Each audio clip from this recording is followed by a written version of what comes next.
You know what changed everything? A gunshot wound in a rainy alley. Let me tell you how it happened. The rain wouldn't stop. It made everything dirty instead of clean. The streets smelled like wet concrete and old trash. Elena stepped off the bus at 3 in the morning. She worked as a nurse at the city hospital. Her shift was supposed to be 12 hours. It turned into 14. She was so tired her whole body hurt. All she wanted was to go home and sleep. Elena took a shortcut through the alley. Her mom would have been so mad at her for this, but Elena was too tired to care. Most of the lights were broken. The alley was super dark. Then her foot hit something soft. She almost fell. She caught herself against the brick wall. She looked down. It was a person, a man. He was lying on his side behind a dumpster. Rain covered his dark hair. Even in the dark she could see blood. Lots of blood. It was all over his shirt. Elena's nurse training kicked in. She dropped to her knees. The cold rain soaked through her clothes right away. She put her fingers on his neck to check his pulse. His skin felt really hot, but his heart was still beating. Weak but beating, she grabbed her phone. She was about to call 911. Then she stopped. This was the east end of the city. If the police came, they would ask tons of questions, and this man looked expensive. His suit was fancy. He wore a heavy watch. She saw a gun under his jacket. This man meant trouble, big trouble. Elena thought about her dad. He died 3 years ago. He was a cop, a dirty cop. He got mixed up with bad people. If she called the police now and this man was who she thought he was, she'd be bringing danger right to her door. "Hey," she whispered. She shook his shoulder. "Can you hear me?" The man made a low sound of pain, but he didn't wake up. Elena made a choice she knew she'd regret. She put her phone away. She was strong from lifting patients all day at the hospital. She grabbed him under his arms. She started dragging him. He was so heavy, at least 200 pounds. She pulled him to the back door of her building. It took forever to get him into the elevator. By the time she dragged him into her apartment, her hands were shaking.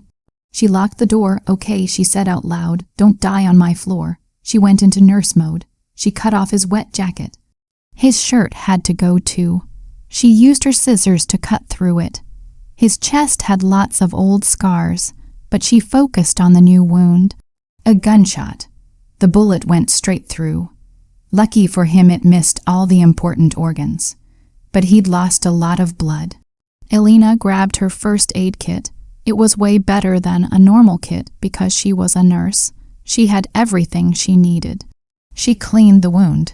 He flinched when she poured antiseptic on it. His muscles tightened, but he stayed unconscious. She spent the next hour stitching him up. It was messy without a proper table, but her stitches were neat and tight. She cleaned all the blood off his skin with a warm cloth.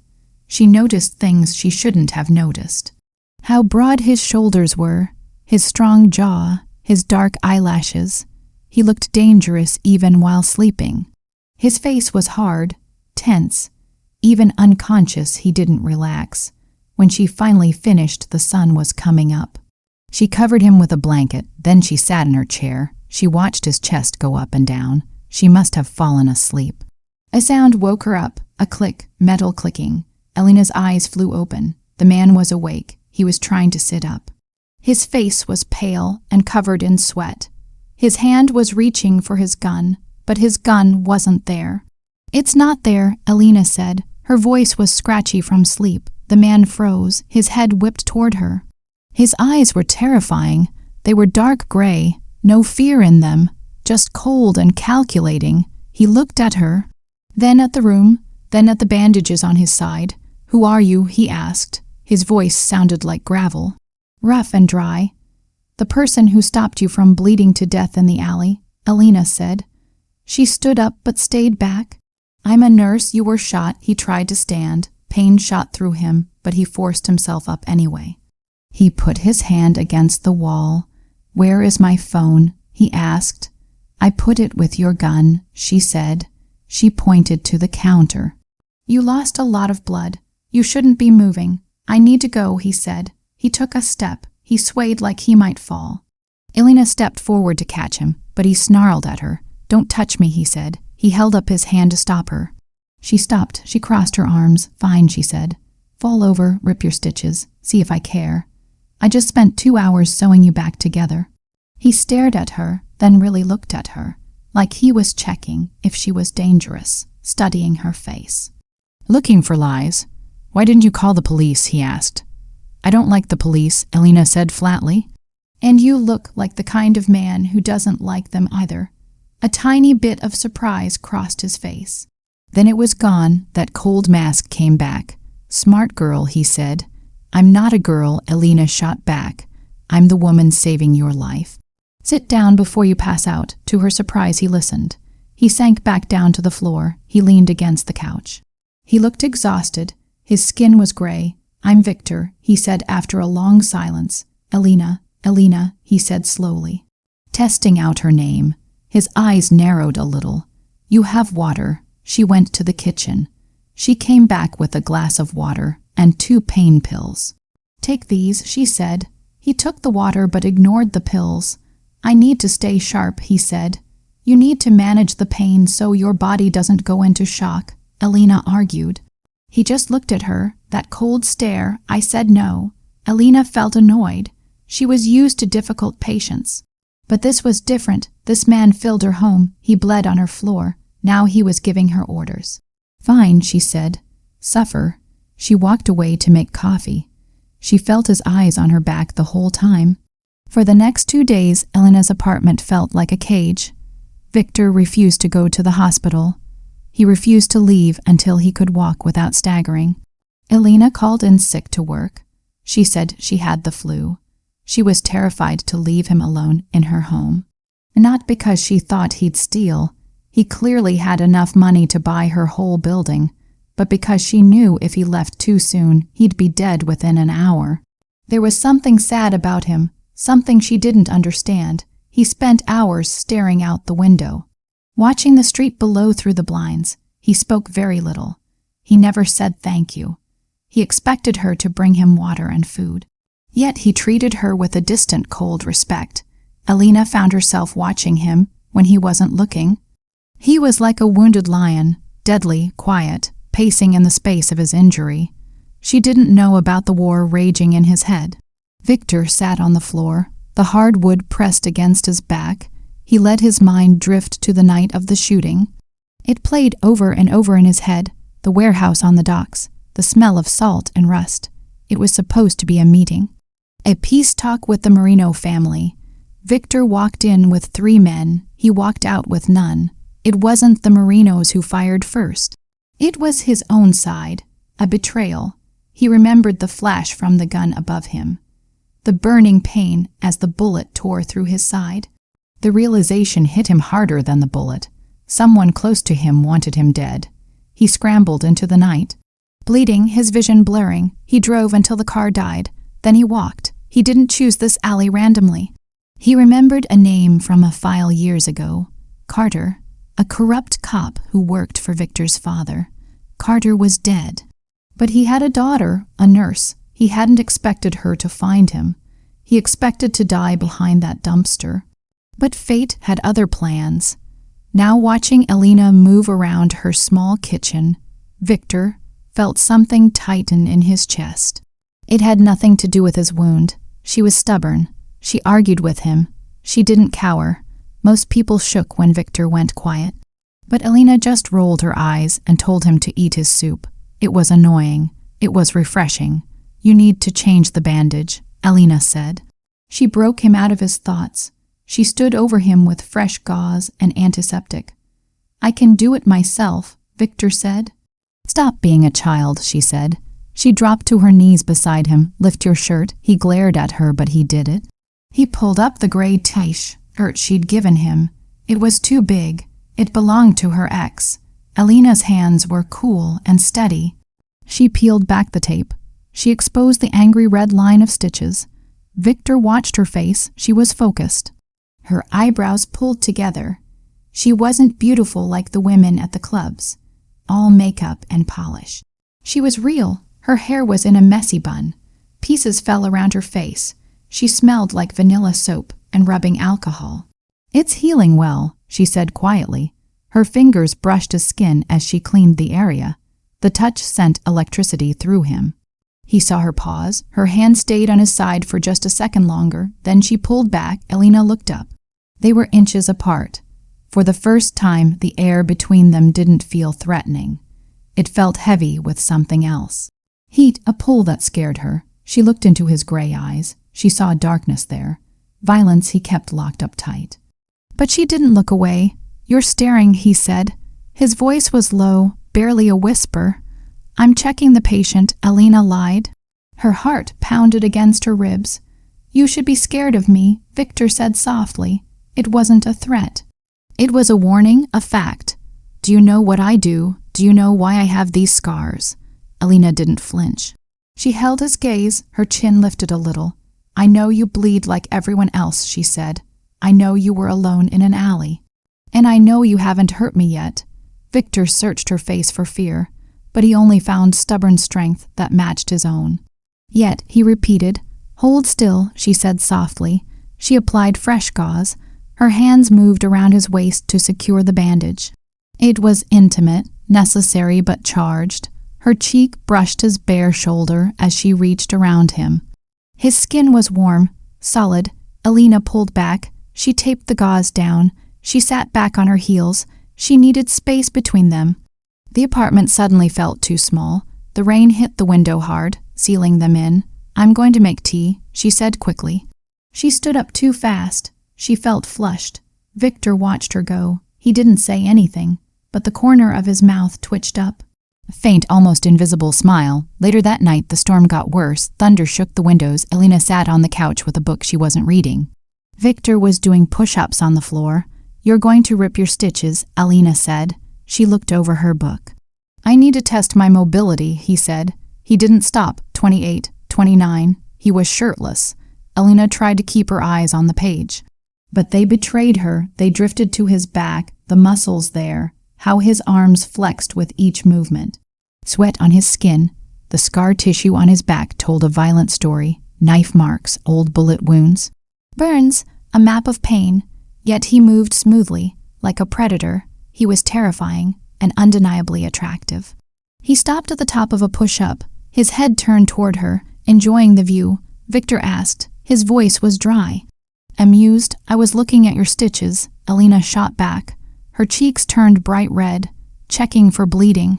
Victor pushed himself up to standing. He grabbed a towel. He wiped his face. Then he walked slowly toward the couch. He stood over her. His shadow fell across her. "You're a terrible liar, Alina," he said. She looked up at him. He was looking down at her with that smirk, arrogant, knowing, dangerous, "And you're a terrible patient," she said back. She closed her book with a snap. "Put a shirt on, you'll catch a cold."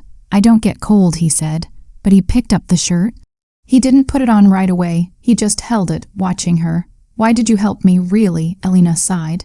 The fight left her. She looked at her hands. "My father was a cop," she said. "A bad one. He got mixed up with people. Maybe people like you. He died because he didn't have anyone to watch his back. When I saw you in the alley, I don't know. I guess I didn't want to be the reason another person died in the dark." The room went silent. Victor's face changed. The smirk disappeared. He looked at her with intense focus. "Your father," Victor said quietly. "He was a man who made mistakes. But he kept his word when it mattered." Alina's head snapped up. "You knew him." Victor pulled the shirt over his head. He winced a little as he stretched. "I know everyone, Alina." He walked back to his corner. He sat against the wall. He closed his eyes. The conversation was over, but the air in the room had changed again. The curiosity Alina felt was now a burning need to know. Who was he? What was his connection to her father? And why did she feel safer with a crime boss in her living room than she did out in the world? She turned off the lamp. The room went dark. "Good night, Victor," she whispered. His deep voice came back from the darkness. "Sleep with one eye open, Alina. The world isn't safe." She pulled her blanket up. Her heart beat in a strange pattern. She knew he was right, but for the first time in a long time she wasn't alone in the dark. The apartment felt smaller every hour. It was a one-bedroom place that Alina had made into her safe space. Soft blankets, vanilla candles. Silence after the chaos of the emergency room. But for the last 5 days, that silence was replaced by Victor. A heavy, brooding presence that seemed to eat all the oxygen. Victor was healing fast, faster than made medical sense. Color came back to his face. The gray look from blood loss was gone, replaced by a healthy olive tone. He moved with less stiffness, though Alina caught the tiny wince in his jaw when he twisted too quickly. What frustrated her most was his stubbornness. Every night she made the couch for him, fresh sheets and pillows. Every morning she found the blankets folded neatly. Victor was asleep on the hard floor, his back against the wall under the window. "You're going to ruin your back," Alina said one morning. She stood over him with coffee. It was raining again. Gray light came through the blinds. Victor opened one eye. He didn't look sleepy. He looked instantly awake. Alert, like a predator hearing a twig snap. He sat up. He rolled his shoulders. "Soft things make you soft, Alina," he said. "I sleep better when I can hear the door." "You can hear the door from the couch," she said. She handed him the mug. "It's 5 feet away." He took the coffee. His fingers brushed hers. His hands were rough, calloused. "Warm, the floor keeps me grounded," he said. "In my world, comfort is usually a trap." Alina watched him drink. Her eyes traced the scars on his arms. He wore a sleeveless shirt today. The burn mark on his forearm stood out. A jagged, white line ran from his shoulder to his collarbone. "Who did that to you?" she asked quietly. She nodded toward his shoulder. Victor looked down at the scar. Usually he deflected her questions. He retreated into silence, but today felt different. Heavy, charged. "My brother," he said. The words were flat, empty of emotion, which made them worse. Alina froze. "Your brother stabbed you. We were fighting over territory," he said. "Inheritance. He wanted what was mine. I was 18. He was 20. He taught me that blood doesn't mean loyalty. It just means they know exactly where to strike to hurt you the most." He looked up at her, his gray eyes sharp. "That's why I don't trust easily, especially not women. In my life, women are often used as weapons, or they are the knife hidden in a silk glove." Alina felt a sting of anger, but she pushed it down. She sat on the edge of the coffee table, facing him. "I'm not a knife, Victor," she said, "and I'm not a weapon. I'm just the person keeping your stitches clean." "Why?" he asked again. It was the question he kept coming back to. "Why do you live alone in this place? You're young, you're beautiful. Where is the man who should be worrying about you?" Alina looked away. She stared at the rain on the glass. The compliment had been so casual, it took her a moment to process. But the question about a man stung. "There was a man," she said. Her voice was tight. "We were engaged 3 years ago." Victor set the coffee down. He didn't speak, but his silence made her continue. "He was charming," she said. "Everyone loved him. He was a lawyer, well-dressed, successful, but he had a temper that only I saw." Alina wrapped her arms around herself, a protective gesture she didn't realize she was doing. "I got pregnant," she said. "We were going to get married in the spring, but one night he came home drunk. He didn't like that I bought the wrong color curtains." "It sounds stupid, doesn't it? Curtains." She swallowed hard. "He shoved me," she said. "I fell backward into the kitchen island." It wasn't a hard fall, not really, but it was enough. Victor went very still. The predatory alertness was back. But this time it wasn't aimed at the door. It was aimed at the ghost of the man she was talking about. "I lost the baby," Alina whispered, "and when I woke up in the hospital, he was there, crying, telling everyone it was an accident, telling me I was clumsy. I left him that day. I never went back. I learned my lesson about charming men who promise the world." The silence was thick. Victor reached out. His hand hovered for a moment. Then he placed it over hers on her knee. It was heavy, grounding. "He's still alive?" Victor asked. His voice was low, vibrating with a dark promise. "I don't know," Alina said. She looked him in the eye. "I don't care. He's in the past. I survived. That's what matters." "You survived," Victor agreed. His thumb swept once across her knuckle. But you're still hiding. I'm not hiding, she said. I'm being safe. Safety is an illusion, he said. But you're stronger than you look, Elena. That moment of shared pain built a bridge between them. Over the next 24 hours, things shifted. They weren't just nurse and patient anymore. They were two wounded people circling each other, recognizing matching scars. But with emotional closeness came terrifying tension. It came to a head 2 nights later. Elena had come home from a short shift. She told the hospital she was feeling better, but could only work half days. She found Victor cleaning his gun at her kitchen table. The sight of the weapon on her floral placemats jarred her. Put that away, she snapped. She dropped her keys in the bowl. I need to make sure it doesn't jam, Victor said calmly. He slid the barrel back into place with a metallic click. If they find me, Elena, this is the only thing standing between us and a grave. I don't want a gun on my dinner table, she said. This is my home, Victor, not a war zone. Your home is a target because I'm in it, he shot back. His voice rose. He stood up. The chair scraped loud against the floor. Do you think I want to be here? Do you think I want to put you in danger? I'm trying to protect you. I didn't ask for your protection, Elena said. I saved your life, and maybe that was a mistake. The words hung in the air, sharp, cruel. Victor stared at her. The anger on his face faltered. What? If it was a mistake, then leave, Elena said. Get out of my apartment. Go bleed somewhere else. She turned and walked toward the kitchen, mostly to hide the tears in her eyes. She was shaking with anger. How dare he, after everything she risked? She reached for a glass, but a hand slammed onto the counter beside her. Boxing her in, Elena gasped. She spun around. Victor was there. He crowded her space. His large body filled the gap between the fridge and counter. He wasn't angry anymore. His eyes were dark, burning with intensity that stole her breath. I didn't mean it, he said roughly. Move, Victor, she warned, though her voice had no real bite. I can't, he whispered. He leaned closer. His forehead rested on the cabinet above her head, caging her with his body without touching her. I can't leave. And it's not just because of the men outside. Elena's heart pounded like a trapped bird. She looked up at him. She saw the conflict in his eyes, the raw hunger. Then why? She asked. Because I can't stop thinking about you, he said. The words seemed torn from his throat. I watch you sleep. I watch you breathe. You drive me insane, Elena. You're stubborn, you're reckless, and you're the only real thing I've touched in 10 years. The air crackled between them.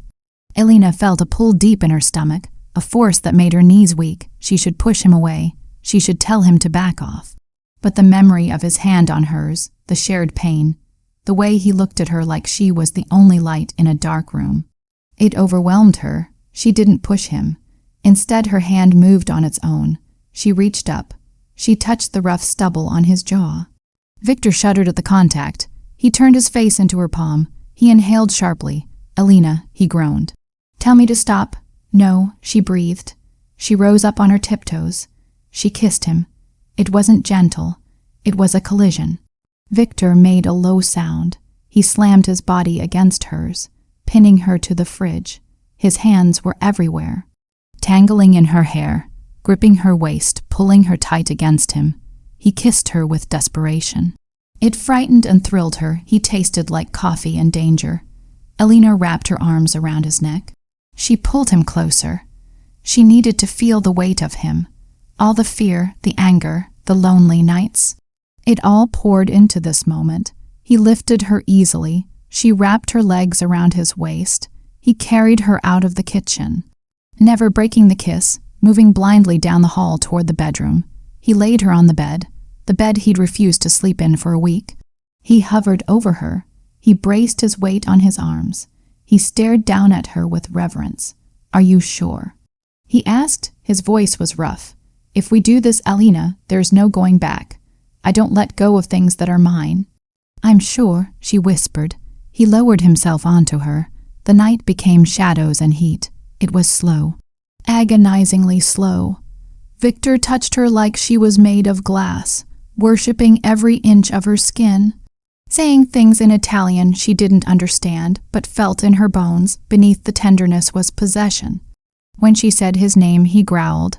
His control snapped, claiming her with fierce intensity that left them both breathless. They didn't sleep. They lay tangled in sheets. The rain washed the world outside. Inside, they existed in a universe of two. Morning light was brutal. It cut through the curtains, sharp, exposing. Elena woke up alone in bed. Panic hit her chest until she heard water running in the bathroom. She sat up. She pulled the sheet against her. Her body felt different, sensitive, marked. The bathroom door opened. Victor stepped out. He was fully dressed. Black pants, white shirt now mended but still faintly stained. He stopped when he saw her awake. The openness from last night was gone. The walls were back up, higher, thicker. Morning, he said. His voice was empty of the warmth from hours ago. Morning, Elena said. A cold knot formed in her stomach. You're dressed. I need to check the area, he said. He avoided her eyes. I let my guard down last night. That can't happen again. Elena felt like he'd slapped her. Is that what this was? She asked. A mistake. Victor's jaw tightened. He looked at her then. She saw torture in his eyes. He wanted to come to her. She could see his hands twitch, but he held himself back. You're a civilian, Elena, he said. Being with me puts a target on you. I should never have touched you. He turned and walked out of the bedroom. Elena sat there, stunned, hurt. She felt foolish. She felt used, even though deep down she knew that wasn't it. He was pushing her away to protect her, but it hurt just the same. She got up. Her movements were mechanical. She showered, scrubbing her skin until it was pink, trying to wash away the scent of him. She dressed in her scrubs, the armor of her job. She walked into the living room. Victor was by the window, staring at the street. His leather jacket was on the armchair. I'm going to make coffee, she said coldly. She walked past him. As she passed the chair, the jacket slipped. It fell to the floor with a heavy thud. Leave it, Victor said sharply. He turned around, but Elena was already bending down to pick it up. As she lifted it, a folded newspaper slid out of the pocket. It was yellow, old. She frowned. Her curiosity took over. She unfolded it. It was a clipping from 5 years ago. The headline was bold. Crime war leaves 3 dead in downtown shootout. Below was a grainy photo. A man being led away in handcuffs. Younger, harder, but unmistakably familiar. Next to him was a smaller photo. The face of the man in her living room. The caption read Victor Romano, head of the Romano crime family, suspected of orchestrating the attack. Elena's blood ran cold. She looked up. Victor hadn't moved. He was watching her, his face resigned. The architect, she whispered. The paper shook in her hand. You're not just a soldier. You're not just caught in a bad deal. No, Victor said softly. You're the boss, she said. Her voice rose. You run it, all of it. I did, Victor corrected. He took a step toward her. Elena, listen to me. Stay back, she said. She scrambled backward. She hit the wall. The trust she'd built, the intimacy of last night, it shattered under the weight of truth. You run the drugs, she said. The violence, the murders. I inherited a war, Victor shouted. His composure cracked. I didn't choose this life. I was born into it. My father died. My brother turned traitor. It fell to me to keep the wolves away. He stopped. He ran a hand through his hair. He looked desperate. That clipping. I keep it to remind me of what I'm trying to escape. I've been trying to get out for 2 years. I wanted to be clean, but you're not, she said. Tears filled her eyes. You're still him I'm trying not to be, he said. He crossed the room fast. He stopped inches from her. He didn't touch her, but his presence surrounded her. Why do you think they shot me? Because I stopped the shipments. Because I refused to hurt people. I'm trying to end it, Elena, but they won't let me go. Elena looked at him. She saw the man who held her last night, who listened to her pain with real empathy, who slept on her floor to keep her safe. But she also saw the monster the city feared. You lied to me, she whispered.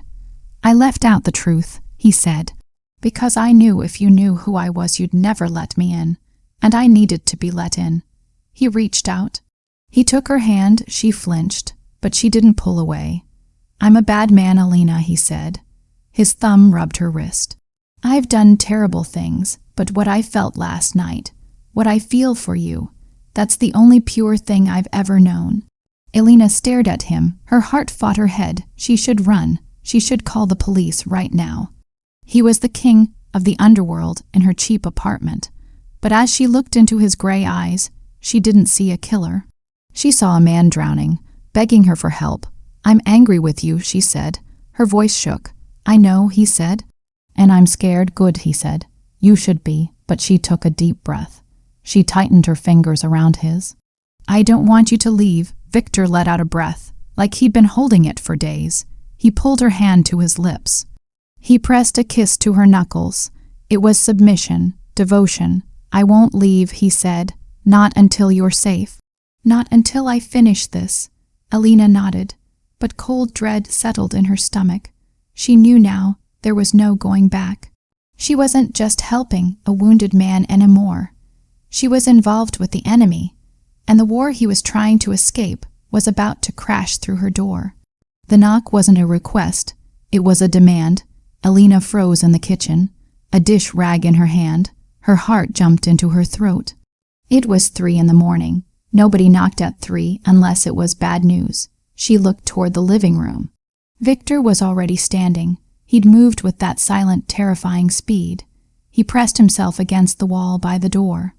The gun she'd yelled at him for was now raised, safety off, finger resting near the trigger. He signaled for her to stay back. Elena dropped the rag. She pressed herself against the fridge. Her breath caught. "Who is it?" Victor called out. His voice wasn't rough and sleepy. It was cold steel. "It's Marco, boss," a deep voice said from the hall. "Open up, we have a situation." Victor's shoulders relaxed a tiny bit, but only a fraction. He lowered the gun but didn't put it away. He unlocked the deadbolt. He swung the door open. 2 men filled the hall. They were soaked from rain, wearing dark coats that barely hid the guns underneath. The man in front was older, silver hair, a face carved from granite. He looked at Victor, then passed him to Elena. His eyes narrowed. "You're hard to find, Victor," the man said. He stepped inside without waiting. "We thought you were dead." "I was close," Victor said. He closed the door and locked it. "What's the situation?" "It's Diego," the man said.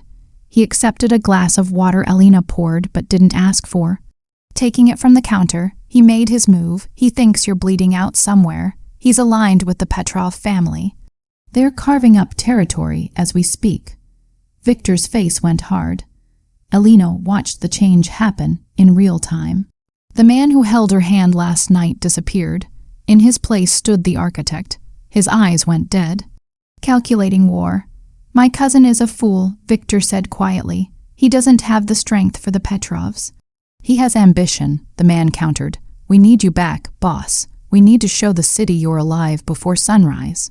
If we wait, we lose everything." Elena felt a cold wind sweep through, though the windows were closed. This was it. He was leaving. He'd walk out that door, go back to the life that almost killed him, and she'd go back to scrubbing floors, forgetting she ever felt safe. Victor looked at the man, then he slowly turned to Elena. She stood by the sink, arms wrapped around herself, waiting for goodbye. "I'm not leaving yet," Victor said. The room went silent. The man looked shocked. "Boss," he said, with respect, "this isn't a safe place. It's a trap. If Diego finds out you're here." "If I leave now, she's exposed," Victor interrupted. His voice left no room for argument. Someone talked. Someone knew where the attack was. "Until I know who leaked it, I'm not leaving Elena alone." "She's a civilian," the man argued. He glanced at her with contempt. "She's the reason I'm breathing," Victor snapped. "You'll leave 2 men downstairs. Unmarked car, 6-hour rotations. If anyone who doesn't live here walks through that door, I want to know before they hit the first step." The man stared at him, then nodded once. Sharp, understood. "I'll have Tony and Louis take first watch." When the men left, the silence was crushing. Elena felt like she stood on a cliff edge. "You should have gone," she whispered. Victor walked toward her. He stopped a foot away, close enough she could smell rain on him from standing near the door. "I don't leave debts unpaid," he said. "Elena, is that what I am?" she asked. Her voice trembled. "A debt." He reached out. His hand cupped her cheek.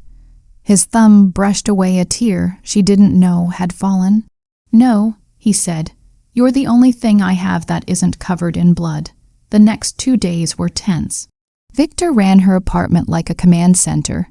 He was constantly on the phone, speaking rapid Italian, barking orders that sounded like death sentences. Elena tried to keep her routine. She went to work. She came home. She tried to pretend her life hadn't been taken over. But the world had other plans. On the 3rd day, Elena arrived at the hospital for her shift. She was exhausted. Her mind kept drifting to the man in her living room. She walked into the nurse's locker room. She nodded to a coworker. She spun her combination lock. She opened the metal door. She screamed, not loud.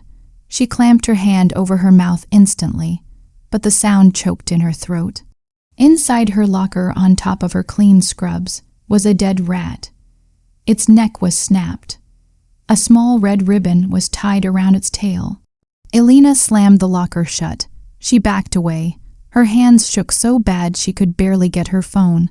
She didn't call security. She didn't call police. She called Victor. "Come home," he said. His voice vibrated with lethal calm. Scarier than shouting. When she got back, Victor was waiting. He didn't say a word. He took her coat. He threw it on the chair. He pulled her into his arms. He held her so tight her ribs hurt. He buried his face in her neck. Breathing her in, "I'm sorry," he said against her skin. "I'm so sorry. It was in my locker," Elena sobbed. The shock finally broke. "They know where I work. They know who I am." Victor pulled back. He gripped her shoulders. His eyes burned with rage she'd never seen. Cold, white-hot fury. "They're trying to flush me out," he said. "They think if they scare you I'll make a mistake. It's working," she whispered. "I'm scared, Victor." "Good," he said.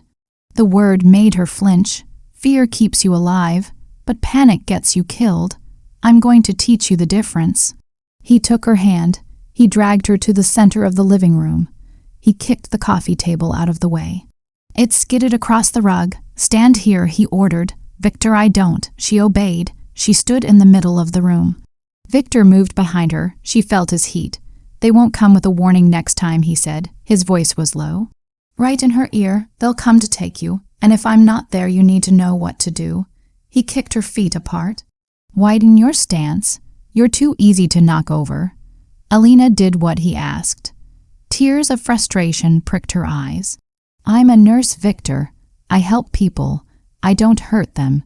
You do what you have to do to survive," he said ruthlessly. He wrapped his arms around her from behind, not a hug, positioning her. He grabbed her wrists. He pulled her hands up into a guard. "Elbows in, protect your ribs. If they get close, you don't punch. You strike, throat, eyes, groin." "Victor, stop," she said.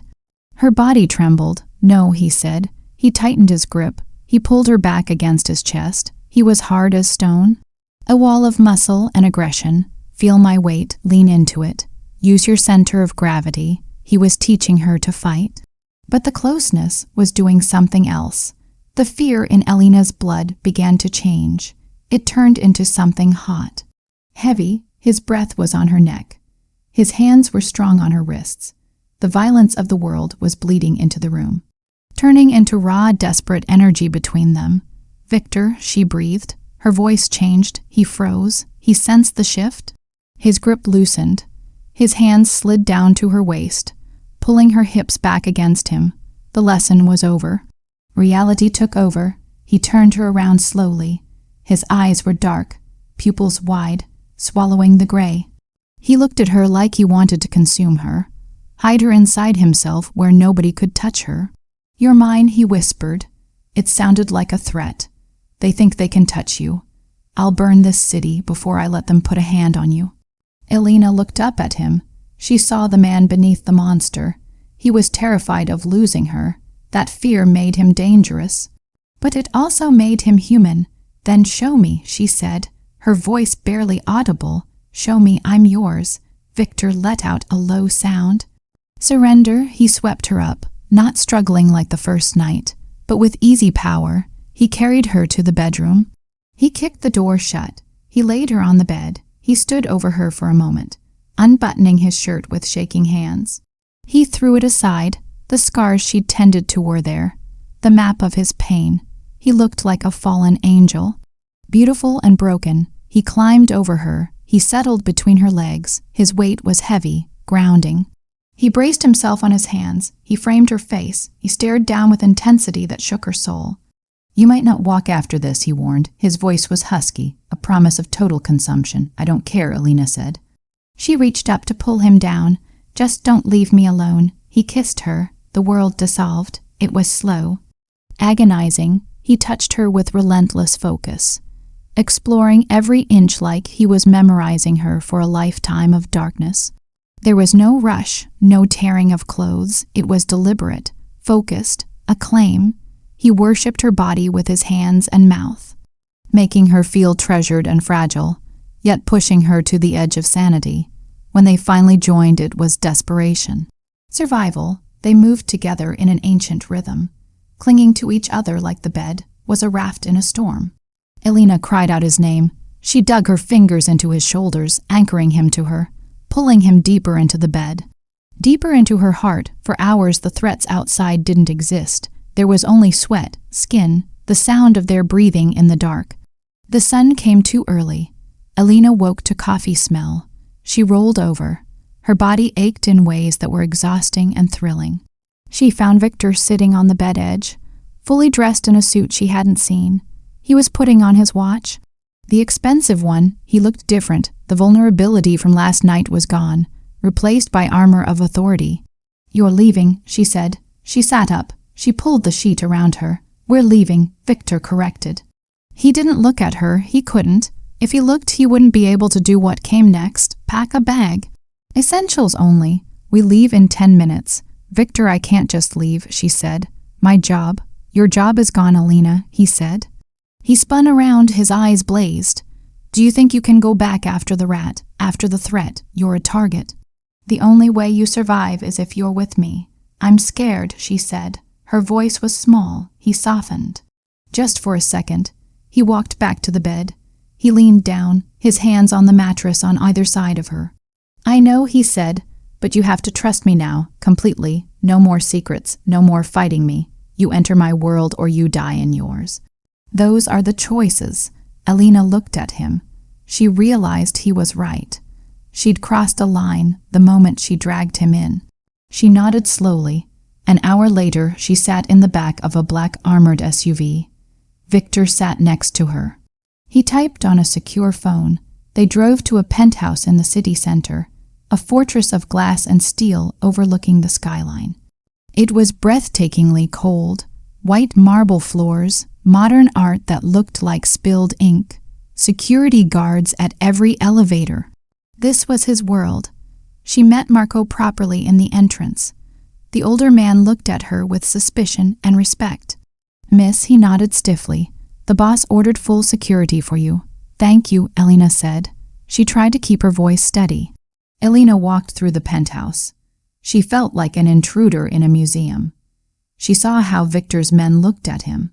With total reverence and fear, she saw how he commanded the room, shifting from her lover to a general in a blink. He was organizing a response, moving money, giving orders. It was terrifying, but also mesmerizing. He was powerful. And he was using all that power to build a wall around her, but the past claws back. 2 days into living in the penthouse, Alina insisted on going to the hospital. She needed to officially quit, pick up her last paycheck. Victor refused at first, but she was firm. She wouldn't just vanish. He agreed only with 2 escort cars. Alina walked into administration. She signed papers with shaking hands. She walked out. She felt a sense of loss. This was her life, her identity.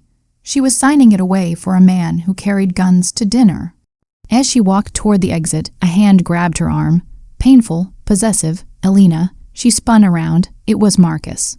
Her ex. He looked worse than she remembered. His face was puffy, eyes bloodshot. He wore a wrinkled suit. "Marcus," she gasped. She tried to pull away. "Let go." "I heard you were in trouble," he said, his voice slurred. "People are talking. Rough-looking guys came to my office asking about you." He squeezed tighter. He leaned in close. He smelled like whiskey and anger. "Who are you running with, Alina? You leave me because I have a temper." Now you're mixed up with criminals, you're coming with me. I can protect you better than street trash. Let her go. The voice wasn't loud, didn't echo. It was quiet, calm, utterly terrifying. Marcus looked up. Victor stood 10 feet away. He wore a charcoal suit, tailored perfectly. His hands relaxed at his sides. He looked like a king watching a peasant. Who the hell are you? Marcus sneered, though he loosened his grip slightly. Victor took 2 slow steps forward. I'm the man who's going to ask you once to remove your hand from her arm. Marcus laughed, a nervous, blustering sound. Listen, buddy, he said. This is my ex. We have history. You don't want to mess with me.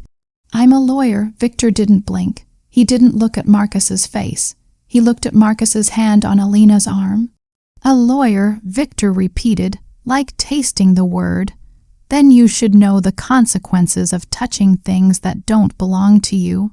Victor moved. It was so fast Alina barely saw it. One moment he stood there, the next he was in Marcus's space.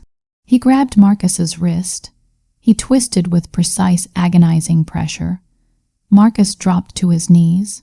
He howled in pain. Victor didn't hit him. He just leaned down. He brought his face close to Marcus's ear. If you ever touch her again, Victor whispered, loud enough for Alina to hear, I won't break your wrist. I'll dismantle your life. I'll freeze your accounts. I'll burn your practice. And I'll make sure the only person who speaks to you again is a doctor. He released Marcus. Marcus scrambled backward.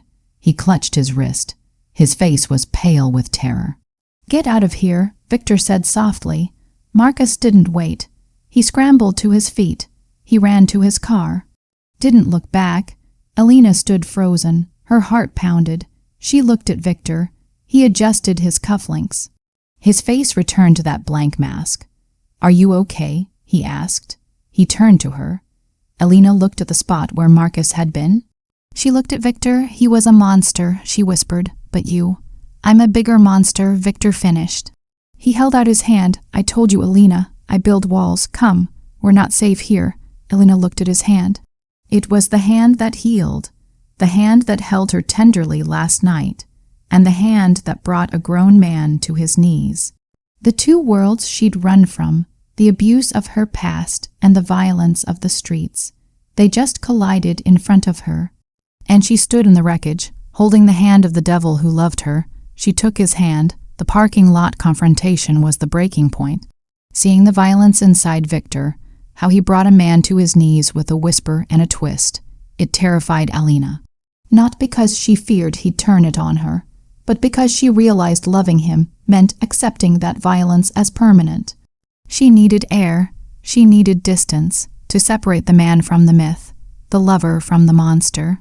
The conversation in the penthouse hall was brief, agonizing. Alina packed a small bag. Victor stood by the floor-to-ceiling window. His back to the city, he ruled, watching her with an expression like physical pain. I need a few days, she said. Her voice steady despite her shaking hands. I need to think, Victor. Everything is moving too fast. Victor didn't argue. Didn't beg, he simply nodded.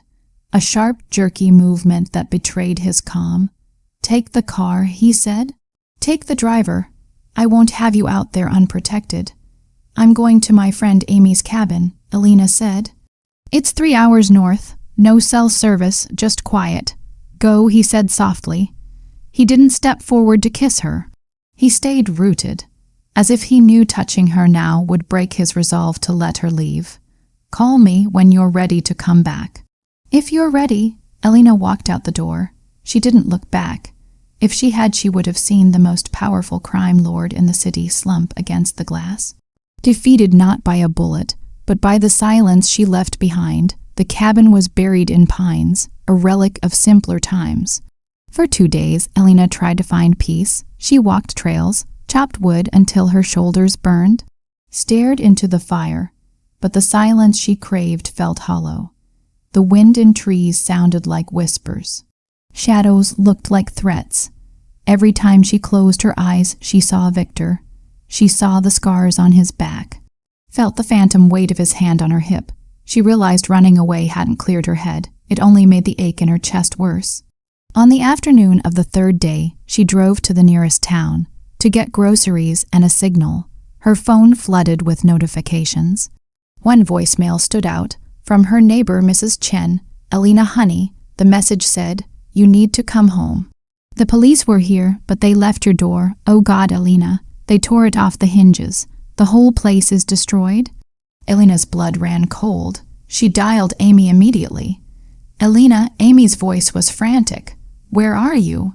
I went to your apartment to check on things like you asked." "And, Elena, it's a war zone. I'm still here cleaning glass. You need to call the police. Get out of there, Amy," Elena ordered. Her nurse instinct took over. "Leave now, I'm trying," Amy said, "but there's a car outside, a gray sedan. It's been sitting there for 20 minutes. "Amy, listen to me," Elena said. "Lock the bathroom door. Don't come out." Elena hung up. She scrambled into her car. She didn't call police. She didn't call Victor. Panic made her irrational. She just drove. She pushed the engine hard, tearing down the highway. Her mind replayed the dead rat. This wasn't a warning anymore. This was invasion. It took 3 hours to get back. By the time she stopped in front of her building, the sun was setting, casting long blood-red shadows. The gray sedan was still there. Elena didn't think. She grabbed the tire iron from under her seat. A weak weapon against guns, but it was heavy. She ran toward the building. She took the stairs 2 at a time. Her heart hammered like a trapped bird. She reached her floor. The door to her apartment hung off the top hinge. Splintered wood exposed the destruction inside. "Amy," she screamed. She rushed in.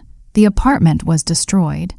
Her couch was slashed. Stuffing bled onto the floor. Photos were smashed. Glass glittered on the rug. The walls had spray paint. A scream came from the bedroom. Elena ran down the hall. She skidded to a stop in the doorway. 2 men were there. One had Amy by the hair, dragging her from the closet where she'd hidden. Amy was kicking, screaming, her face covered in tears. The other man rifled through Elena's dresser, throwing clothes on the floor. "Let her go," Elena yelled. She raised the tire iron. The man holding Amy laughed. He was big, wearing a leather jacket that creaked. "Well, look who showed up," he said. "We were just about to leave a message for your boyfriend." He shoved Amy to the ground. Hard, Amy scrambled backward, sobbing, curling into a ball in the corner. The man turned to Elena. He pulled a knife from his belt. The blade caught the dying light. "The boss wants you, nurse," he said. "He says you have something that belongs to him." Elena backed up. She gripped the iron. "I don't have anything." "You have Victor's attention," the man sneered. "And that's going to cost you." He lunged. Elena swung the iron, but he caught her wrist easily. He twisted until she dropped the weapon. She cried out in pain. He slammed her against the wall. The impact knocked the wind out. She tried to use the moves Victor taught her. But fear paralyzed her. The knife pressed against her throat. Cold, sharp. "Don't worry," the man whispered. His breath smelled like tobacco. "We won't kill you, not yet." Suddenly a shadow filled the doorway. No sound of footsteps. No warning, just a sudden drop in temperature, as if death itself walked in. The man holding Elena froze. He looked over his shoulder. Victor stood there. He wasn't wearing his suit. He wore black tactical gear. A dark coat, his face was absolute fury. He didn't look human. He looked like a demon from hell collecting a soul. "Let her go," Victor said. His voice was terrifyingly quiet. The second man by the dresser went for his gun. Victor moved. It happened in a blur Elena couldn't track. A gunshot rang out, deafening in the small room. But Victor didn't fall. He'd moved before the man could aim, closing distance in a heartbeat. There was a sickening crunch of bone. The gunman crumpled to the floor, unconscious before he hit wood. The man holding Elena shoved her aside. He slashed at Victor with the knife. Victor didn't flinch. He caught the man's wrist mid-air, stopping the blade inches from his chest. He stared into the man's eyes. No mercy. "You touched her," Victor whispered. He twisted the man's arm. The bone snapped. Like a dry branch breaking, the man screamed. He dropped the knife. Victor swept his leg. The man fell. Then Victor delivered one brutal kick to the temple. Silence. Victor stood over the unconscious bodies. His chest heaved slightly, blood on his knuckles, not his own. He looked wild, dangerous, vibrating with lethal energy. He turned slowly to Alina. The rage vanished, replaced by desperate, agonizing terror. "Alina," he choked out. He stepped over the bodies. He pulled her into him. His grip was crushing. He buried his face in her hair. His hands shook as they checked her for injuries. "I was too slow," he said against her scalp. "I was watching the building. But they came through the fire escape. I'm sorry. God, I'm sorry." Alina didn't push him away. She didn't fear the blood on his hands. She wrapped her arms around his waist. She buried her face in his chest, sobbing. It was the only solid thing in a shattered world. The penthouse was quiet. Amy had been taken to a secure hotel with guards. The mess in the apartment was being handled. Alina and Victor were alone in the fortress of glass. Alina sat on the edge of the massive bed. She'd showered, scrubbing the attacker's touch off her skin, but she still felt cold. Victor stood by the fireplace. A fire crackled. Orange light flickered across the dark room. He hadn't changed, still wearing black clothes. He stared into flames, a glass of whiskey in his hand, untouched. "You should go back to the cabin," he said. His voice rough. "I'll send 4 men this time. You'll be safe there." Alina looked at his back. She saw tension in his shoulders, how he carried the weight of violence he'd unleashed. She realized he wasn't trying to control her. He was trying to save her from himself. She stood up. She walked across the room. The carpet was soft under her bare feet. "I'm not going back to the cabin," she said. Victor didn't turn. "Alina, look at what happened," he said. "Look at your home. It's gone. Next time." "I don't care about the apartment," she interrupted. She reached out. She touched his arm. He flinched. His muscles bunched under her fingers. He turned slowly to face her. His eyes were haunted. "I can't protect you from this life," he said. His voice broke. "I tried. I failed." "You saved me," she whispered. "You came for me. I almost got you killed," he said. "But you didn't," Alina said. She stepped closer. She closed the gap. She looked up into his gray eyes. She saw torture there. "I tried to leave Victor," she said. "I drove away. I sat in the woods for 3 days, trying to convince myself I could go back to being just a nurse, that I could forget you." She shook her head. "I couldn't. I was safer in that cabin than I've ever been. And I was miserable. I'd rather be in danger with you than safe without you." Victor stared at her. His breath caught. "You don't mean that." "I do," she said firmly. "I'm staying, not because I need protection, not because I'm scared, but because I love you." The words hung in warm air, lit by firelight. Victor dropped his glass. It hit the rug with a soft thud. Amber liquid spilled, but neither looked down. "Say it again," he whispered. "I love you." Victor let out a sound. Half groan, half sob, he reached for her. His hands framed her face, treating her like spun glass. "I will burn the world for you," he said. He kissed her. It wasn't like the first time, that frenzied, desperate collision, and it wasn't like the second, the possessive claiming. This was different. This was surrender. He kissed her with slow, agonizing tenderness. His lips moved over hers, soft and warm, tasting like whiskey and salvation. Alina melted into him. Her hands gripped his coat. "Make me forget," she whispered against his lips. "Make me forget everything but this." Victor pulled back slightly. His eyes searched hers. He saw permission, need. He nodded slowly. He began to undress her. He didn't rush. His fingers were steady, deliberate. He unbuttoned her shirt 1 button at a time, pressing a kiss to each bit of skin revealed. He slid the fabric from her shoulders, his hands warm and rough against her. Alina reached for him. She pushed the heavy coat from his shoulders. She unbuttoned his shirt, revealing the scars covering his chest. In firelight, the silver lines looked gold. She leaned in. She pressed her lips to the jagged scar over his heart. The one from the bullet the night they met. Victor shuddered. His head fell back. "Alina." They sank onto the thick rug by the fire. Heat from flames licked their skin, but the heat between them was hotter. There were no words left. They moved together in silence, a dance of shadows and light. Victor touched her with reverence. It made her chest ache. He traced the curve of her hip, the line of her throat, the arch of her spine. He worshipped her body like a holy place he was unworthy to enter. When they finally joined, it was slow, so slow it bordered on pain. Victor held her gaze, refusing to let her look away, forcing her to see the raw, naked emotion in his eyes. It was bearing souls. Every movement was confession. Every touch a promise. Elena wrapped her legs around him. She pulled him closer, needing to erase every bit of space. She ran her hands through his dark hair. She felt dampness of sweat, the pounding of his heart against hers. "I love you," he whispered, his voice ragged, buried in the curve of her neck. "I love you." He said it like a prayer, like begging for forgiveness. They moved together until the fire burned to embers, until their bodies were slick and exhausted. Tangled in the afterglow of a storm they created and survived. The next morning, reality returned. Elena woke in the massive bed. Wrapped in Victor's arms, for a moment everything was perfect. Then she saw his face. He was awake, staring at the ceiling. His expression was hard, calculating. The architect was back. "What is it?" she asked.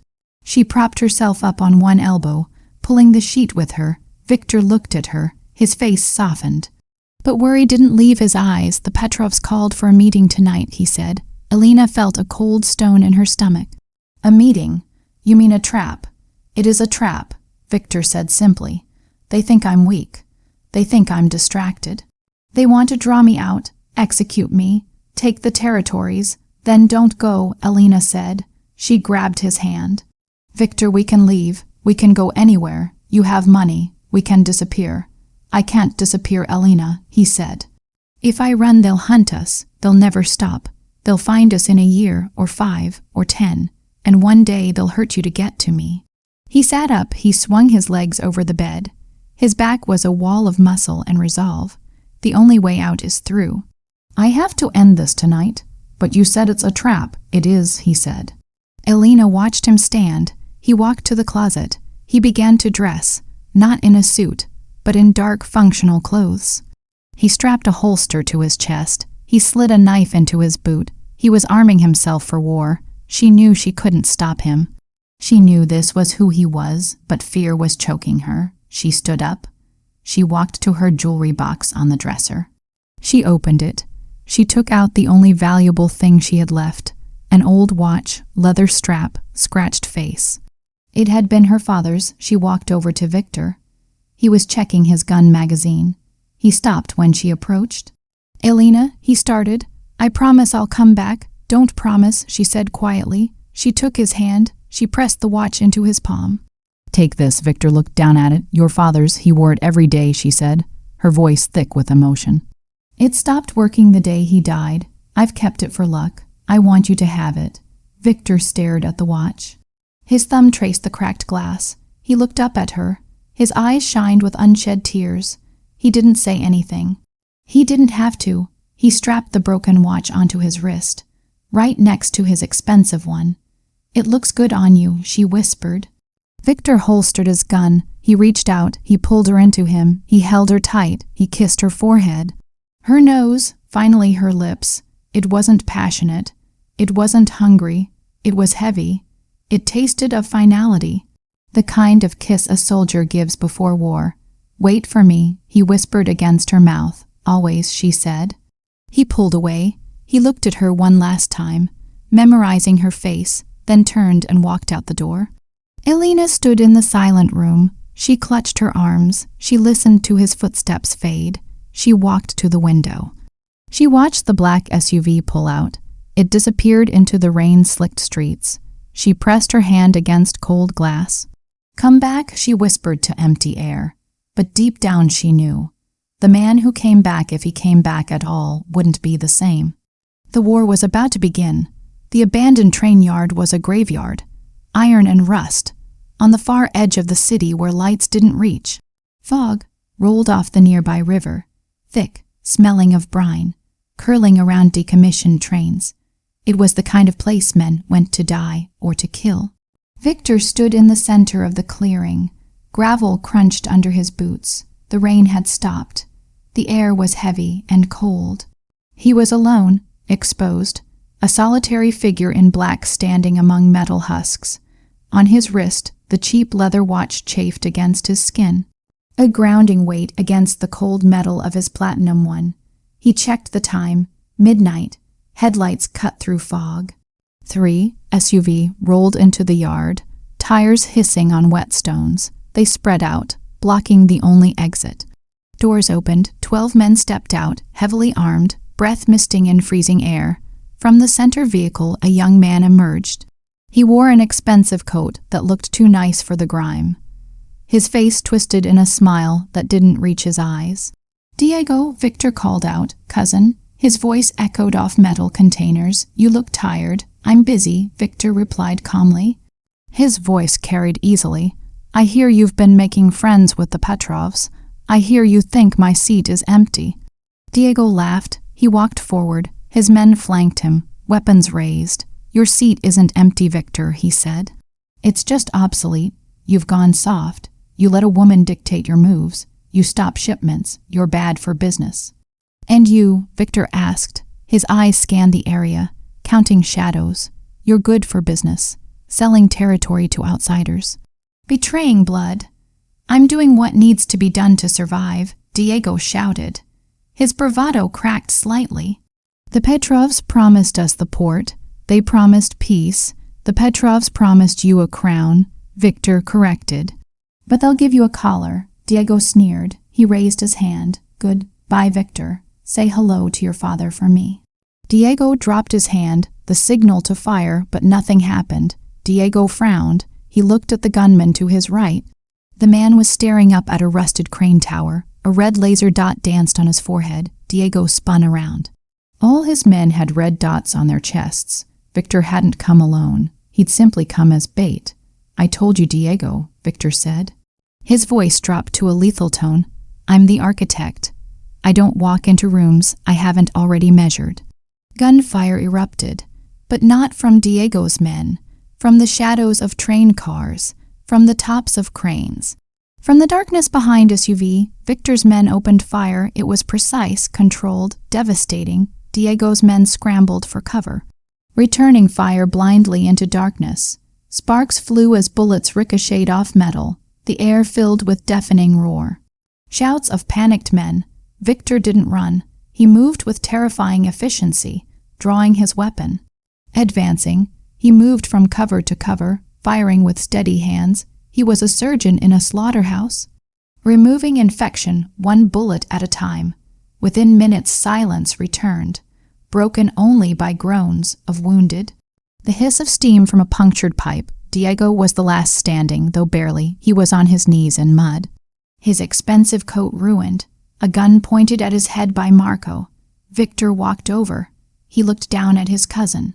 Diego looked up, eyes wide with terror, waiting for execution. "Do it," Diego spat, trying to salvage dignity.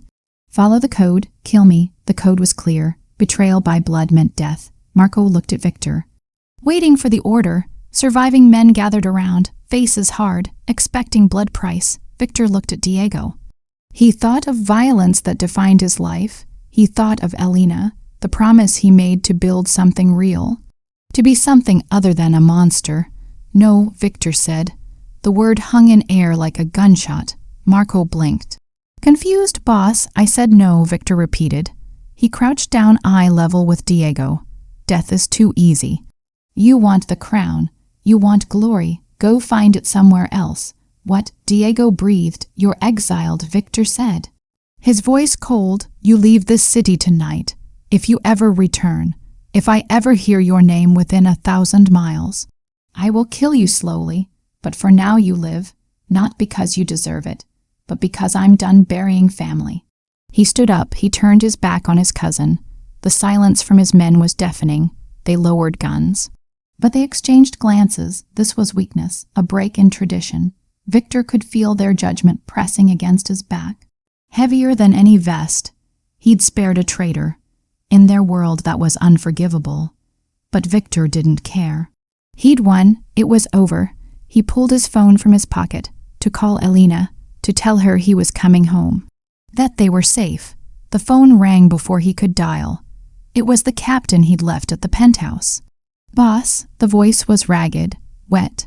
"Boss, we were hit." Victor's blood froze. The world narrowed to the device in his hand. "Report," he said. "They came from the service elevator," the guard said. "Dressed as paramedics. We didn't see weapons until—" "Boss, they took her." Victor felt the ground lurch. "Who? Not the Petrovs," the guard coughed. "It was Louis. He turned, he took her. He left a note. Louis, one of Diego's men who'd supposedly been loyal. It wasn't the main force. It was the rats in the walls while Victor fought the war here. Infection rotted his home from inside." "Read it," Victor commanded. His voice was a terrifying void. "It says trade the king for the queen," the guard said. "The old slaughterhouse on 4th. Come alone or she bleeds." Victor crushed the phone. The screen shattered, slicing his palm, but he didn't feel it. "Marco," Victor barked. He turned to his second in command. "Boss." "Give me the keys to the truck," Victor said. "You stay here. Clean this up." "Boss, you can't go alone," Marco argued. He stepped forward. "It's suicide. She is my life," Victor roared. The sound echoed like thunder. The control broke. The architect vanished. All that was left was a man terrified of losing half his soul. "If she dies, Marco, I burn this whole city with us inside it." "Don't follow me." He snatched the keys. He sprinted toward the truck. The slaughterhouse on 4th had been closed 20 years. A massive decaying brick structure. It smelled faintly of copper and old death. Victor drove through the rusted fence. Not bothering to stop, he slammed brakes in the loading dock. Headlights cut through gloomy interior. He stepped out. He'd left his vest in the truck. He'd left his primary weapon. He carried only a single handgun, held loosely at his side. Fingers nowhere near the trigger. "I'm here," he shouted into darkness. "I'm alone." Movement on the catwalk above. Floodlights snapped on, blinding him. When his eyes adjusted, he saw them. 5 men, and in the center, held by a man with a serrated knife to her throat, was Alina. She looked terrified. Her clothes torn, hair wild, a bruise on her cheekbone. But when she saw him, she stopped struggling. She locked eyes with him, and he saw trust there. Absolute, unshakable faith that he would save her. It almost brought him to his knees. "Drop the gun, Victor," a voice called. It was Louis, standing on the platform, looking smug. "Kick it away." Victor slowly bent down. He placed his gun on concrete. He kicked it away. It skittered into shadows. "Let her go," Victor said. He held his hands up. "I'm here. You have me. Let her walk out and I won't fight you." "That's the deal," Louis agreed. He nodded to the man holding Alina. "Bring her down, but keep the knife close." They descended metal stairs, boots clanging. Victor stood perfectly still, every muscle coiled, waiting. Calculating, he needed them closer. He needed an opening. The man shoved Alina forward. She stumbled. Her hands tied in front with plastic zip ties. "Walk to him," Louis ordered, "and say goodbye." Alina walked toward Victor. Her eyes filled with tears. She was 10 feet away. 5. "I'm sorry," she whispered as she reached him. "Don't be," Victor murmured, his eyes fixed on the men behind her. "I promised you. I build walls. All right, lovebirds," Louis sneered. He raised his weapon. "Enough. Victor, on your knees. We're going to make this hurt." Victor looked at Louis. "You made one mistake." "Yeah," Louis said. "What's that?" "You let a nurse keep her pockets." Alina moved. It happened in a fraction of a second. The zip ties on her wrists were loose. She'd been working them, twisting her small hands until plastic stretched. But she didn't pull them off. Instead, she reached into her waistband, her scrub pants, still wearing them from days ago. Her hand came up in a blur of silver. She didn't scream, didn't hesitate. She spun around. She drove the stolen surgical scalpel deep into the thigh of the man closest. The one with the knife. It was a precise strike. The femoral artery. The man screamed, a high-pitched sound of shock. He collapsed. Blood spurted in a bright red arc. Chaos erupted. "Get down," Victor screamed. He shoved Alina behind a concrete pillar. He didn't have a gun, but he didn't need one. He dove for the fallen man. He grabbed the dropped knife. Lewis fired. Bullets sparked off concrete inches from Victor's head. Victor rolled. He came up with the knife. He threw it, a desperate throw, guided by rage. The blade buried itself in Lewis's shoulder. Lewis dropped his gun. He staggered back. The other 3 men opened fire. Victor didn't seek cover. He ran toward them. He moved with suicidal ferocity. Dodging, weaving, he tackled the nearest gunman, using the man's body as a shield against bullets. He twisted the man's neck, grabbed his weapon, fired 2 shots. 2 bodies hit the floor. It was just Victor and the last gunman now. A heavy enforcer near the exit. The man raised a shotgun. Victor had no cover, no time to aim. No, Elena screamed from behind the pillar. Victor didn't look at her. He lunged forward, firing as the shotgun roared. The impact hit Victor like a sledgehammer. He felt burning tearing in his chest, like a hot poker driven through ribs. The force knocked him backward. His feet left the ground, but his bullet found its mark. The gunman collapsed. The shotgun clattered away. Silence fell heavy and sudden. Victor lay on his back on cold concrete. He stared up at rusted ceiling beams. He tried to breathe, but his lungs felt full of liquid. Victor, Elena was there. She was on her knees beside him. Her hands frantic. She ripped his shirt open, buttons flying. Oh God, she sobbed, seeing the wound. It was bad. Spray of buckshot to upper right chest. Blood pumped out dark and fast. Elena, Victor wheezed. Blood bubbled past his lips. Don't talk, she ordered. Her voice shifted to medical command despite tears. I need pressure. I need pressure now. She pressed her hands directly into the wound. Victor groaned. His back arched off the floor. But he didn't push her away. Stay with me, she begged. She leaned her weight onto his chest to stop the flow. Look at me, Victor, look at me. Victor focused on her face. Her eyes were wide, terrified, beautiful. She was covered in grime and blood. His blood. But he'd never seen anything more perfect. He coughed, wincing as pain radiated through him. You fought. I told you I would, she cried. Tears dripped off her chin, landing on his face. I told you I wasn't leaving. Good, he whispered. His vision started to tunnel. The edges of the world turned gray. The cold of the floor seeped into his bones. Or maybe the cold came from inside. In the distance, sirens began to rise. Blue and red lights flashed against high windows, growing brighter. Marco must have called them, or the gunshots drew them. It didn't matter. Victor listened to me, Elena said.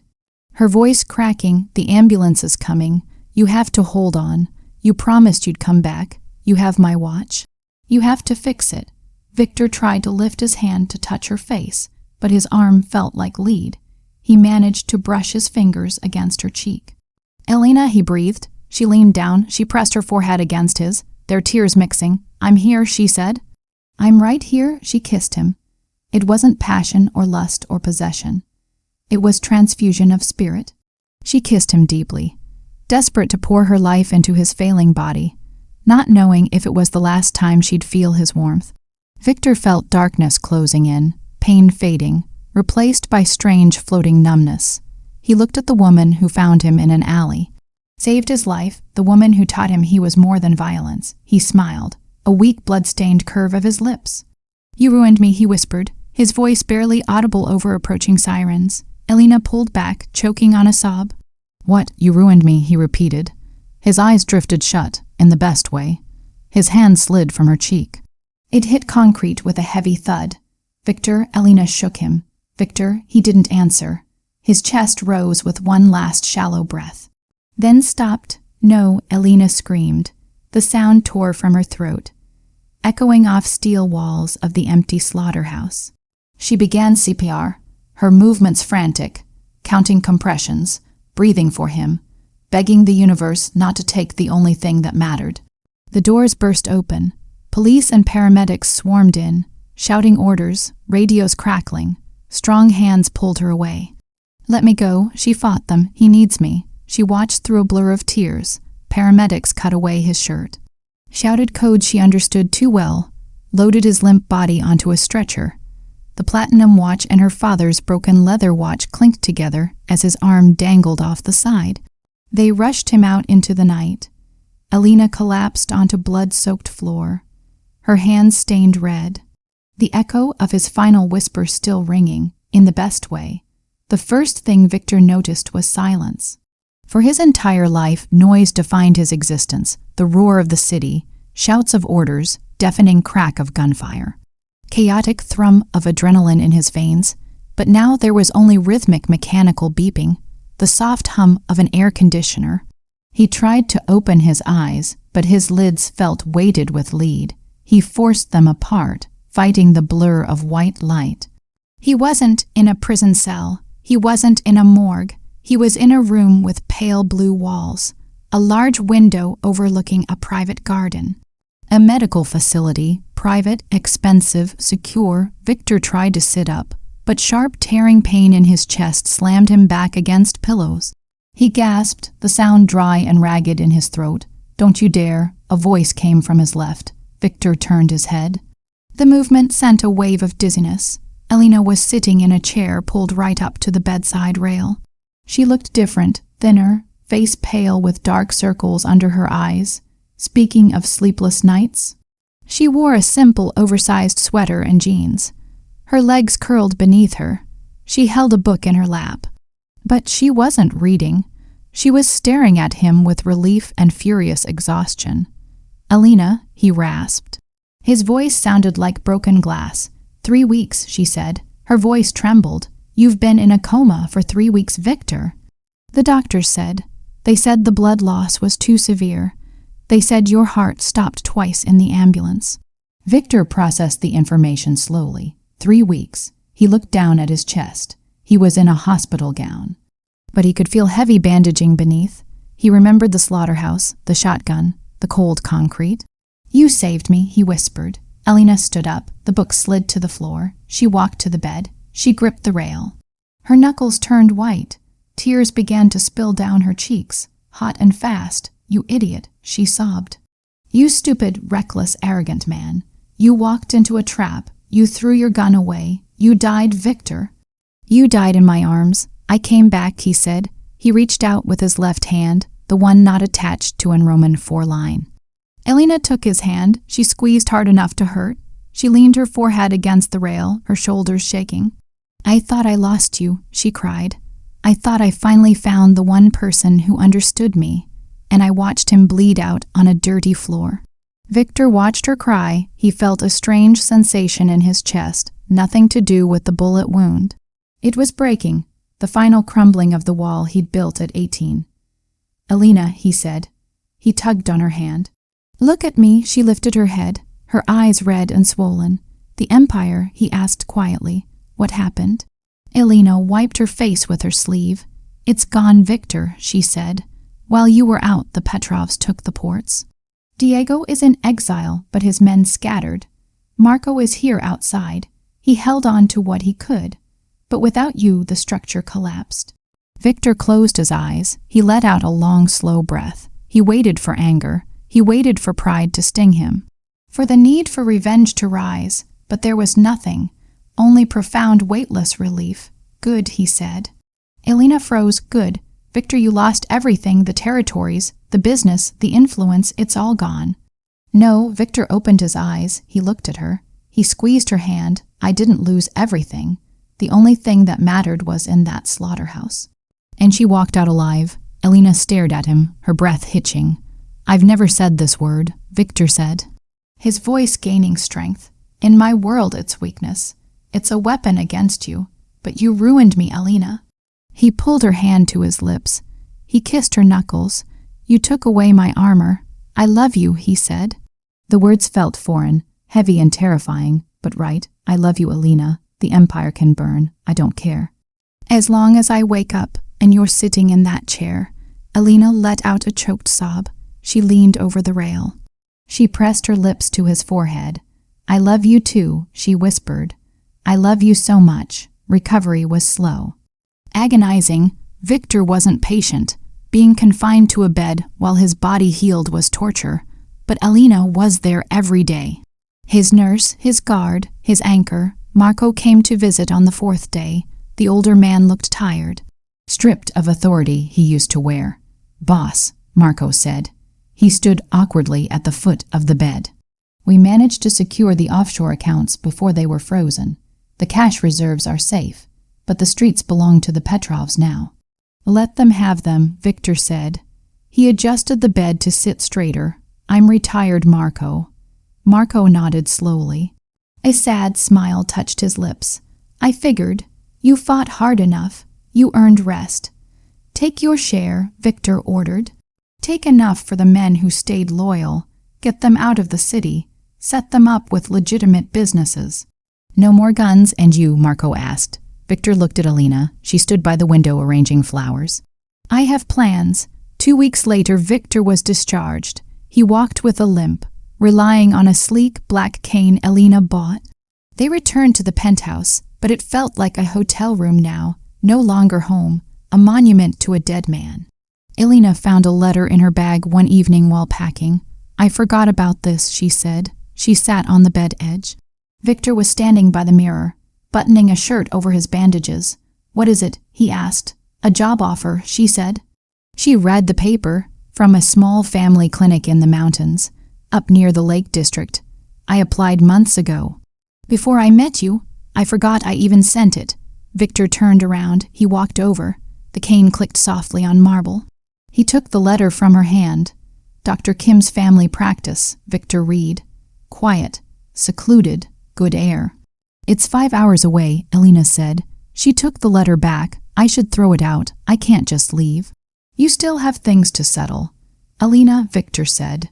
He rested his hand on her shoulder. "I have nothing here. This city is a graveyard for me. Every corner reminds me of who I had to be to survive." He looked at the letter again. Then at her. "Do they need a silent investor? Someone to fix the roof and keep books?" Alina's eyes widened. "Are you serious? You want to move to the mountains?" "I want to go where you go," Victor said simply. "I want to sleep through the night without checking locks 3 times. I want to wake up and see trees, not skyscrapers." Alina stood up. A smile broke across her face. "You'd hate the quiet."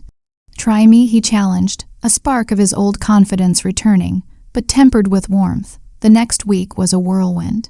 Victor was true to his word. He sold the penthouse. He sold luxury cars. He sold the art collection. The money he'd amassed over a decade, millions of dollars of blood money, he didn't keep it. He kept enough to buy a life. The rest he donated. He sent checks anonymously to the city orphanage, to the Veterans Fund, a massive endowment to the hospital where Alina used to work, specifically for the children's ward. He washed his hands of tainted gold, keeping only what was clean. On their final night in the city, the penthouse was empty, furniture gone, shipped ahead or sold. The floor-to-ceiling windows looked out over the glittering skyline one last time. Alina opened a bottle of red wine, an expensive vintage Victor saved. They had no glasses, so they drank from coffee mugs they'd kept. "To new beginnings," Alina toasted. The ceramic clinked softly. "To surviving," Victor corrected. He took a sip. He set his mug down on the granite island. He turned to her. The kitchen bathed in soft light from the city below. He reached for his phone. He tapped the screen. A soft, slow jazz melody began to play, filling the empty space. "Dance with me," he said. He held out his hand. "You need your cane," Alina worried. She glanced at his leg. "I need you," he said. "You're my support." Alina set her mug down. She took his hand. She stepped into his space. She wrapped her arms around his waist, mindful of his healing ribs. Victor rested his weight on his good leg. He pulled her close. He buried his face in her neck. They swayed in silence of the empty apartment. It wasn't perfect. Victor moved stiffly, wincing occasionally, but he refused to let go. "I'm going to miss the view," Alina whispered. She looked out at the lights. "I'm not," Victor murmured against her skin. "I have a better one right here." He pulled back to look at her. The humor in his eyes faded, replaced by familiar, intense hunger. He lifted her easily despite his injury. He sat her on the counter edge. Alina gasped. She wrapped her legs around his waist. She pulled him into the space between her thighs.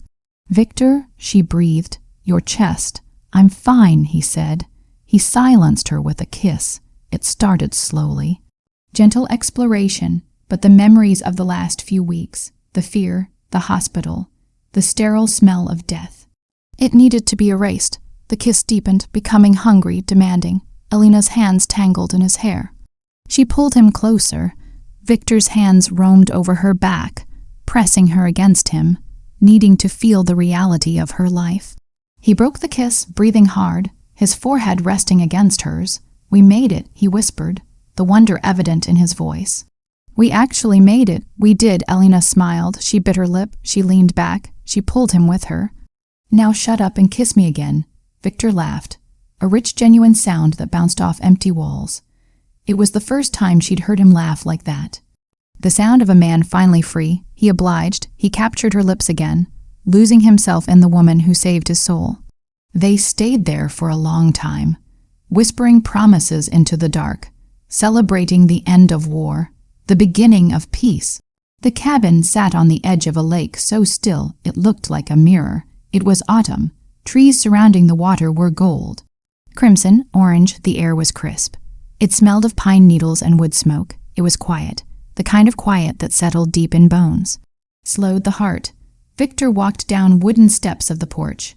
He moved slower now, leaning heavily on the black cane with every step of his right leg. The limp would never fully go away. Doctors said it was permanent, a reminder of the night he died and came back. He didn't mind. Every twinge of pain was proof he was still here. He walked to the lake edge, where a small dock jutted into the water. He took a deep breath, filling his lungs with clean air. No exhaust, no gunpowder, just nature. He heard the screen door creak behind him. He turned. Alina stood on the porch. She wore a thick wool sweater wrapped around her, holding a steaming mug of tea. She looked healthy. The stress lines were gone from her face, replaced by a soft glow. The mountain air suited her. She walked down the steps to join him. She didn't say anything, just slipped her arm through his. She leaned her head on his shoulder. They stood there for a long moment, watching a pair of ducks land on the water, creating ripples that disturbed the perfect reflection. "Did you call the contractor?" Alina asked softly. "I did," Victor nodded. "He's coming Tuesday. We're going to expand the deck. Fix the roof on the shed." "Good." Alina smiled. She took his hand, the one wearing the cheap leather watch. She placed it on her stomach. It was a small bump, barely there, but under the wool of her sweater his hand found the curve. Victor went still. He looked at her, his gray eyes widening. He looked at his hand on her belly, then back up to her face. "Alina," he choked out. "We're going to need a nursery," she whispered, her eyes shining with tears of joy. "Not a shed." Victor dropped his cane. It clattered onto the wooden dock. Forgotten, he turned to her. He wrapped his arms around her. He buried his face in her hair. He held her like she was the most precious thing in the universe.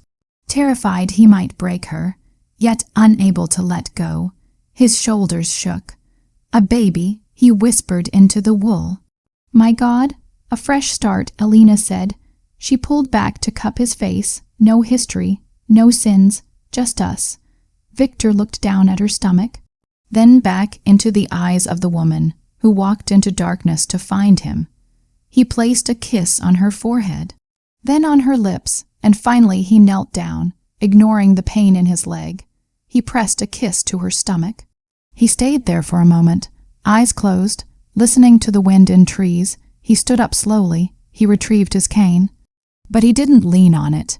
He leaned on her. He placed a kiss on her shoulder. He looked out at the lake, at the vast open horizon stretching before them. This time Victor whispered, his voice thick with emotion. "I built something real." Alina smiled. She took his hand. They turned. They walked toward the water's edge, their silhouettes framed against the setting sun. The former crime boss and the nurse who saved him, walking slowly, side by side, into a future that belonged only to them.